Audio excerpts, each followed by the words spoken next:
Welcome to HU Flow. I'm your host, Stephen. Along with me is my lovely co-host, Marilyn Spencer.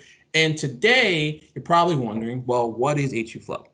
So here on HU Enrichment, wherever you're finding this, whether it's Facebook, Instagram, or YouTube, we like to do highlight the current, enrich the future. So we bring on current students here at Harrisburg University to talk about their journey from early beginnings to where they are currently now. Now, with this purpose of this little project, we have a lot of little cool little projects that we're also working on here on Enrichment. So if you're curious on whatever we're doing here, be sure on wherever you're following this to go like the page and follow us. So our first guest on HU Enrichment is the lovely Mai-Lani. So Mai-Lani, Hello. welcome to HU Flow. We appreciate you coming on. Glad to be here. So Mai-Lani, I'll kind of start it off. First and foremost, what year are you currently in, and what do you major in? So I'm currently a senior at Harrisburg University, and I'm majoring in the MIBA program, so business. Okay, cool. So let's kind of go into what exactly so MIBA, if from my understanding, revolves around, like you said, the business major. So what about MIBA drove you towards it? Is it your first choice, or was it like did you have another major before then? So originally, whenever I joined HU, I had went in as a forensics undergrad. I spent about 2 years in that program. After a while, I started to realize that it wasn't really for me. And I know that I always had a knack for business, and I've always worked in retail and sales and things of that nature. So whenever I started to have that kind of doubts with the forensics program, I realized that MIBA would probably be a good subject for me to jump into. So right now I'm in school for business. I originally had the concentration of digital marketing, but as I wanted to start venturing out and seeing other aspects of business, that's when I started to shift into an individualized concentration and kind of taking a look at what other options were available. So, yeah. That's cool. So where are you originally from? Let's kind of go like way back. So I am a Harrisburg native. I was born and raised in Harrisburg, Pennsylvania, been here all my life, and now I'm going to school here. But a lot of my family is either from New York, California, North Carolina, all over the place. So my mother, she's Italian, and then my father is Black amongst a bunch of other different things. So I do have that little bit of culture from both sides of my family. So although I am from here, I've had the opportunity to travel and to be in different spaces to pretty much contribute to the person that I am today. So. Oh, that's dope. I mean, so like, you have families all over pretty much the planet, from the sounds of it. Pretty much, yeah. So, and you're a Harrisburg native. So, what was life growing up in Harrisburg like? Ooh, so growing up in Pittsburgh, I would say that I was fortunate enough to be in loving and really uplifting spaces growing up. But just the overall environment of like the neighborhoods and stuff like that, I kind of just grew up in one of those underserved communities. So being able to just figure out, who I am as a woman, who I want to be whenever I get a little bit older, what college I wanted to go to, and just kind of, navigating like throughout life in general, that was always really difficult for me. But I knew that I wanted to be able to go to school, get an education, do well in my life, and create some sort of professional career for myself. So that was something that had always been my focus, and that was something that had always motivated me to continue going forward with, my passions and my dreams and stuff like that. So I'm from Harrisburg, been here, and growing up, it was really a difficult process, but I'm really glad that I had the chance to experience it, because again, that's made me who I am today. So yeah. I mean, awesome. Yeah, I'll let you get that one. Yeah. So is there any reason, like growing up in Harrisburg, and you've chosen HU, which is also Harrisburg, is there a reason for that? Or were you looking at other universities, thinking about moving away? So originally I didn't have the intention of coming to Harrisburg University. In high school, I went to SciTech campus, which is right down the street from HU. And during my junior and senior year there, I had taken dual enrollment courses, and I had the chance to get the feel of what HU was like. So intentionally, no, that wasn't my first choice. I was looking at going to either Georgia State University, Penn State main campus, and a couple different schools. But I did have some life situations going on, and I realized that I would have to stay back home. And then another aspect for me was to save money. So I definitely was looking at, okay, maybe I could start off out here for my first 2 years, save a little bit of money, and then transfer. But the program just ended up working out for me, so I just chose to stay here. And so far, HU's been a pretty decent school. So. Yeah. I mean, that's dope to hear. I mean, you're talking about the many other schools you were considering, like Penn State main campus. I mean, Yeah. everyone in PA knows Penn State. You know, a lot of people want to, but I think one of the biggest issues is just like the financial aspect of it. Yes, Penn definitely. State is good, not even cheap by a long shot. But Nope. so you talked about how you went to Harrisburg Site Tech campus, which is pretty much right down the street from the Harrisburg University. For those at home. So what was like your high school life like?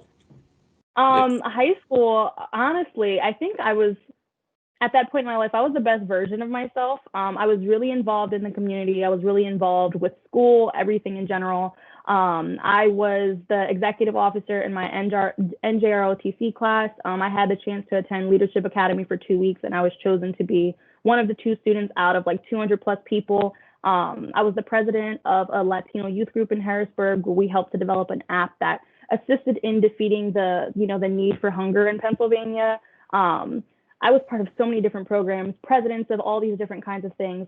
So for high school, I think that was probably one of the best times for me. I was, flourishing academically, socially, and again, within my community. And that really gave me the opportunity to just kind of dive in to see who I wanted to be and the things that I was interested in. And again, that kind of gave me my jump start into, where I am now, wanting to be better and continuously working towards that goal for myself and just helping other people.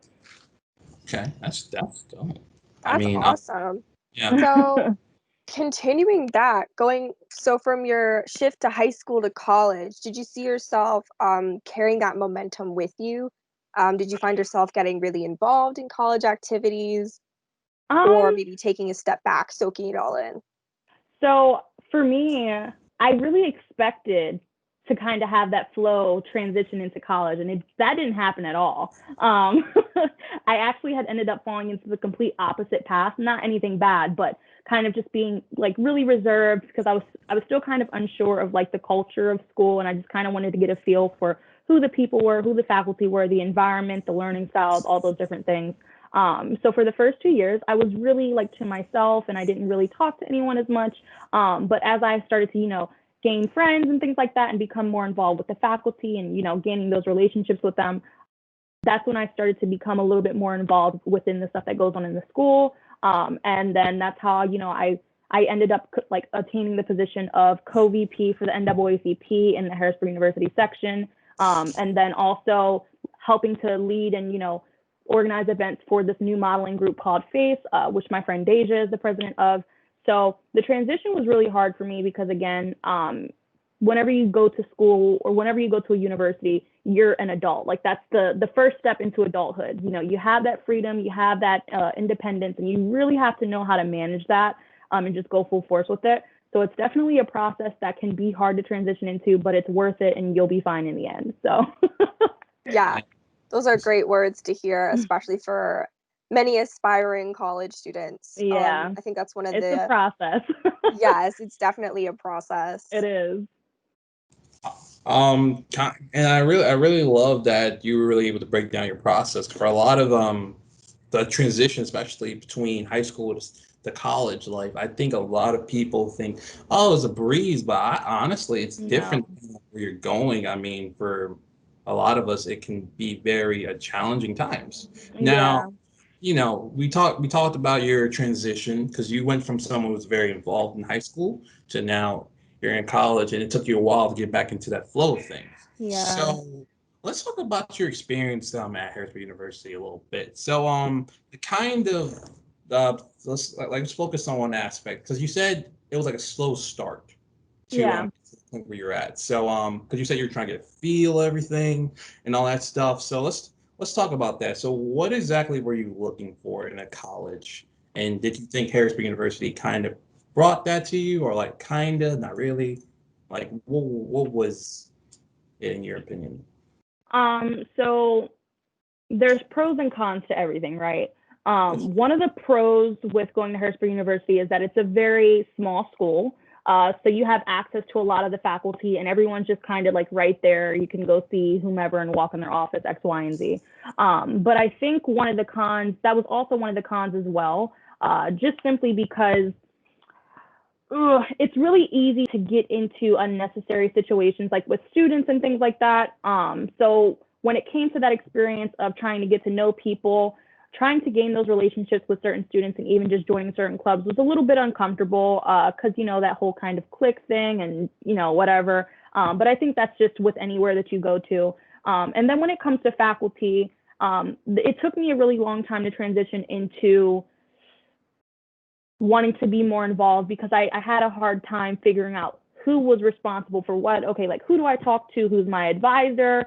Who do I go to for my project one? Like, I just kind of felt like I wasn't guided as gracefully into that experience as I could have been. Maybe I was students that just was completely out of it. I don't know. But I think that that was the hardest part of the transition, was not really knowing who to go to and just kind of having to search for these people and figure that out. But then again, that's what comes with, going into college. You're independent. You're on your own now. You have to figure these things out. But I do wish that there was a little bit more of like a guidance to get to that certain point so that it wouldn't have taken me so long, if that makes sense. Yeah, absolutely. I know you raised a great point because I know from personal experience that can be something that's a little bit struggling when you're first out there on your own. You're like, where do I go? What's going on? So that's a great point. That's something HU maybe could work more on. Would you say it'd be better if there was more faculty accessibility? I know you said you could just walk into their office, but maybe if there was some sort of a guide, like a short list for who to go when you want what. Yeah, I think that would probably be the best thing to do. Because for me, what's actually really funny, and I'll keep jumping back, because HU wasn't my first choice, and I had a situation where I knew I ended up having to stay home, I literally applied to the school at such short notice, so I didn't even go to the orientation. It was just a whirlwind. Okay, I'm going to the school. That's what it is. And again, like, thankfully, I had come across a group of people that actually, like, friends-wise, that had helped me, kind of jump into the swing of things. But yeah, I think that there had needed to been some sort of checklist or something like that for students like me who were just kind of like, okay, this is what I have to do. Like, I need somebody to help me, and instead of just, having to flare around and go walk around this building that you don't really know anything about. And, that would have really helped me out a lot. But then again, it really did assist in, my journey into independency and just trying to figure myself out and, gaining those relationships with the right people that I needed to. But yeah, that's something that I would definitely suggest. Because even with speaking to some students that are, a little bit younger than me or that are just now coming, they've experienced a lot of the same thing. They don't really know who to go to or who to talk to about certain things. And I know, especially when you're going into transitioning into this new environment, counseling is really important. And I think that if I would have known about that and known that, like, I had access to that for free, that would have definitely assisted me in that process of getting to where I'm at now a lot quicker. So just stuff like that. They just have to be more open about their resources. Yeah, that's definitely a great point. For anyone looking into colleges, look at more than the academics, more than sports. Look at what resources that the college is giving you. Yeah. Yeah, that is the really great points to hit on, especially with the mental health. Because I mean, college. I think, and for those watching, I understand college isn't easy. Just like high school wasn't easy, college is your upgraded version of high school. Depending on where you go, it gets more intense because now it's like, okay, you're your own boss essentially. Because your parents are not here, you can call them, but they're not here. But for a lot of students, their mental health is a kind of a big priority. So on top of that, also just trying to find yourself. Like Mai-Lani, you were bringing up the point of finding your independence and such university. And I think that's important that some people have to find, because a lot of people like to cling. You were talking about these the cliques people have because we're a small university. So I wanted to talk about a little bit about the clique situation with that. So how was your experience with the clique situation here at the university? Was that like something that you were trying to avoid, or was like you just knew of it type of thing? So one thing about me is that I'm observant. And I like to sit back and just kind of feel out the environment before I, jump right into anything, whether it's people, whether it's a project, whatever. I would also consider myself a loner. So I am very used to being alone. I don't mind it. If I have friends or not, it is what it is. I just kind of do my own thing. When it comes to the cliques, I feel like there's not much that faculty or even the school can do about it. But it really does bring down the overall morale of the environment of the university. And again, that contributes to people wanting to be part of these groups, wanting to do well in class, wanting to succeed and just have this overall, just having that overall want to do better. So the cliques, again, I don't know if there's not anything that the school can really do about it, but I think that's something that needs to be sorted out.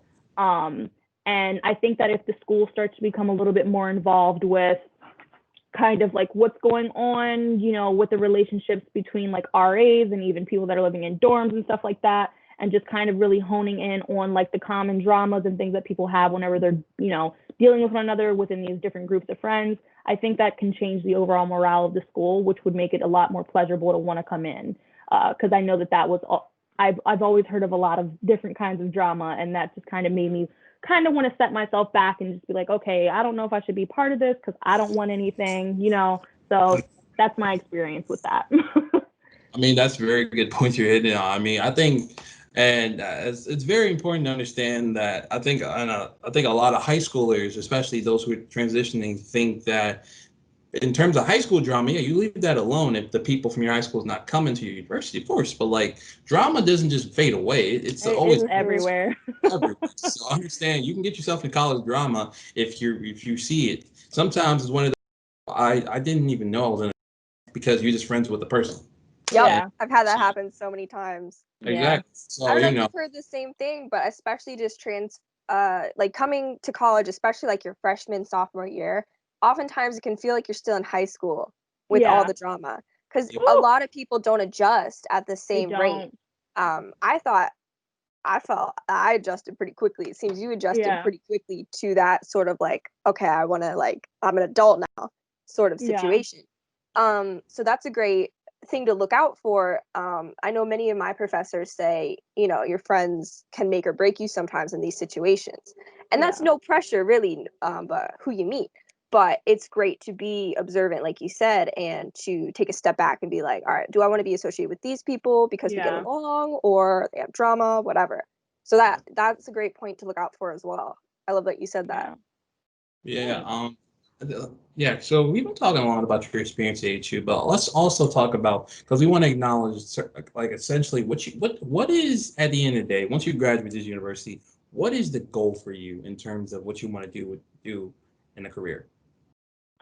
So realistically speaking, I'm still trying to figure that out. I have a lot of different interests. So like, I've spoken to you guys about, I have a really serious interest in digital marketing, but I'm always open to learning new things. I think that's the biggest thing for me. So when it comes to a career path, still trying to figure that out. But one thing that I do know for sure is that I want to be financially free outside of just, school. And thankfully, I've had the opportunity to have professors that would introduce certain ideas to me about these different things.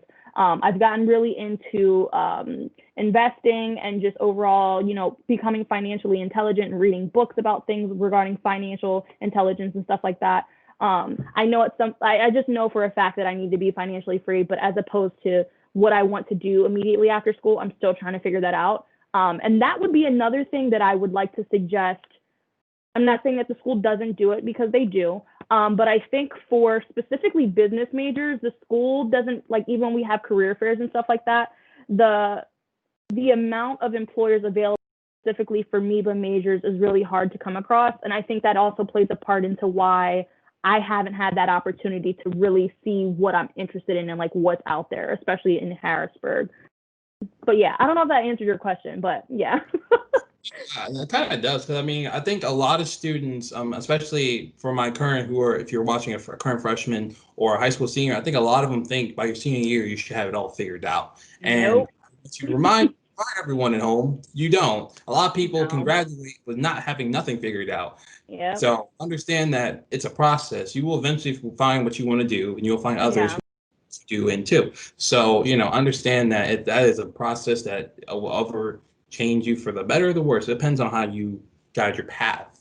So, I Well mean, said. Yeah. that, that is something I want, I'm glad you hit on, because, not everyone has a clear idea what they want to do, but at least they know they have a skill set that can be used for many things and are open to learn Yeah. things. So kind Yeah. of to end it with a couple more questions. First, what advice would you give to someone, a high school senior that's considering college right now, especially in the current situation we have? Because with COVID, it's created a lot of problems, us not being able to do certain things in terms of like jobs, opportunities, other whatnot. So what advice would you give to a high school senior right now?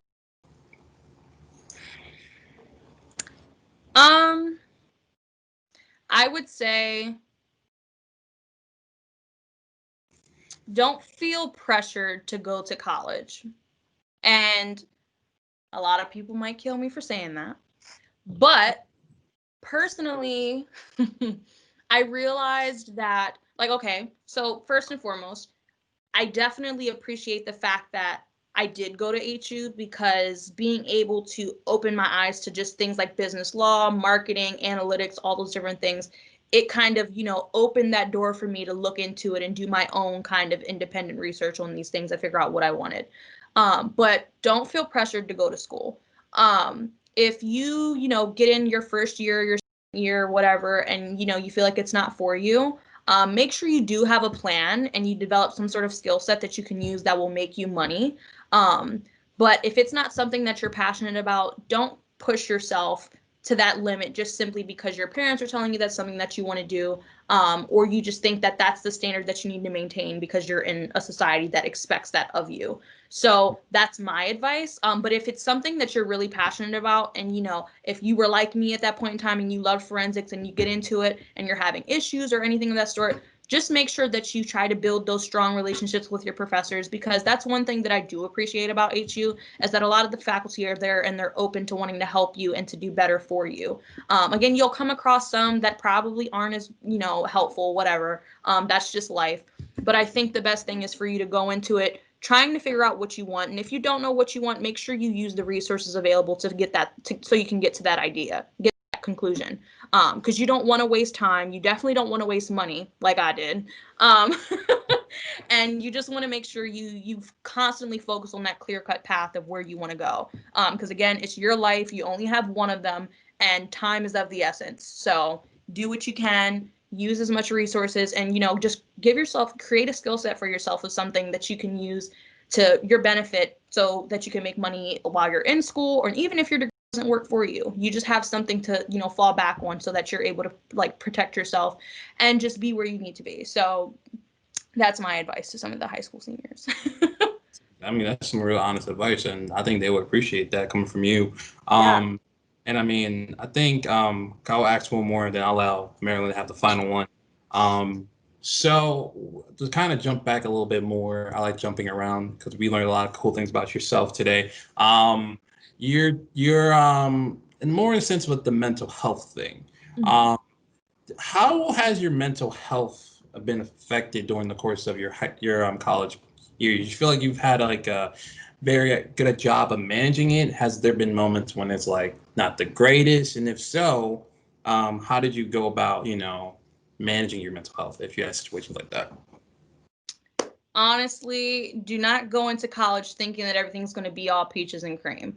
Um, Again, that's my experience, because I have had different circumstances than a lot of different people. But don't don't allow those things to hinder you from getting where you need to be. For me, I had always, especially honestly, college is probably the first time that I really started diving into the idea of needing some sort of mental health assistance.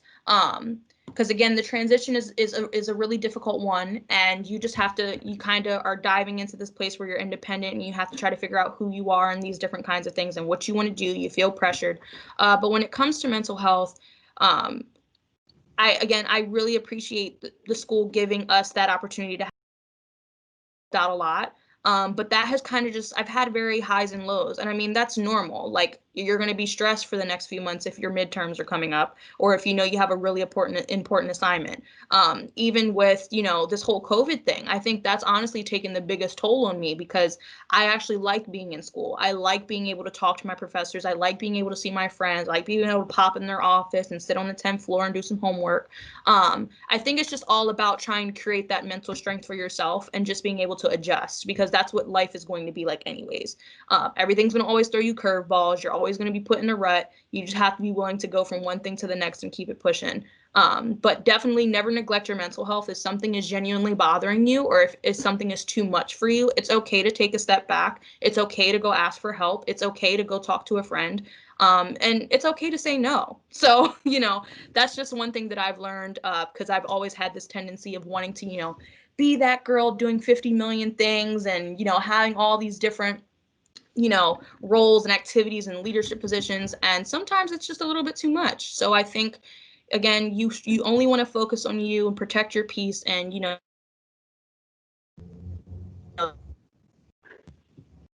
Oh, okay. Well, Marilyn, you have the final question. Yeah, so you said a lot of really awesome things. But I wanted to bring it back again to, you said you're in MEBA, so business. Yeah. You also have a passion for doing a lot of activities and for financial freedom. So in college, have you found yourself like living that out in any way? Do you do anything um, with your passions that maybe you started a business or you found yourself investing? Like, what are you doing now, and how does that apply to what you've been learning? So I hadn't really started getting into the concept of financial freedom and just financial intelligence in general until my senior year. Because again, that's when the responsibility started to pick up, and that's when I was like, okay, like I really got to get it together. But when it comes to how I've applied, stuff that I've learned in MEBA, there was a business that I was in last year. It was a clothing brand called Two Lanes. The co-owner, his name was Isaiah Harris. He actually owns the business in full now. But I had started off doing that with him because, again, I was really interested in business, and I love fashion. I love clothing. And again, I love social media marketing, content strategizing, putting those outfits together, selling. Like, I had a bunch of different set of skills that I knew that I could apply really well to this business venture.